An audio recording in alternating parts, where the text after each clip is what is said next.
सुआ पाखी लुग रहा तोर मल्ला मोही डारते गोरी मोर। आजा मोर मैना तरसे मोर नैना मिठ मिठ बोली तोर भाई हो। आजा मोर मैना तरसे मोर नैना मिठ मिठ बोली तोर भाई हो।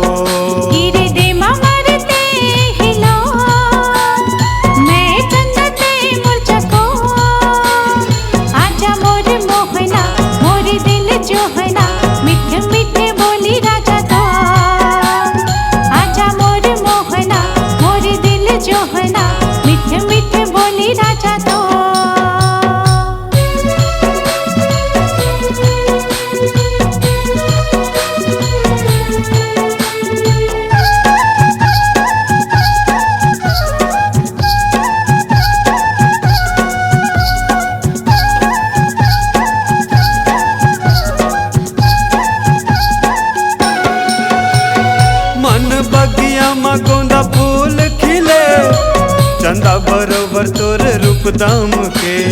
मोर अंतस माते हाँ समा के मोर जिया तोर बरधड़ के। हाँ मन बगिया में गोंदा फूल खिले चंदा बरोबर तोर रूप दाम के। मोर अंतस माते हाँ समा के मोर जिया तोर बर धड़के। तोर हंसी मुस्काई हा मोर दिल माँ करत हिलो। आजा मोर मैना तरस मोर नैना मिठ मिठ बोली तोर भाई हो। आजा मोर मैना तरस मोर नैना मिठ मिठ बोली तोर भाई हो।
सुआ पाखी लुग रहा तोर मल्ला मोही डारते गोरी मोर।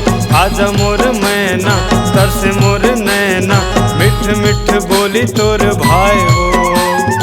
आजा मोर मैना तरसे मोर नैना मिठ मिठ बोली तोर भाई हो।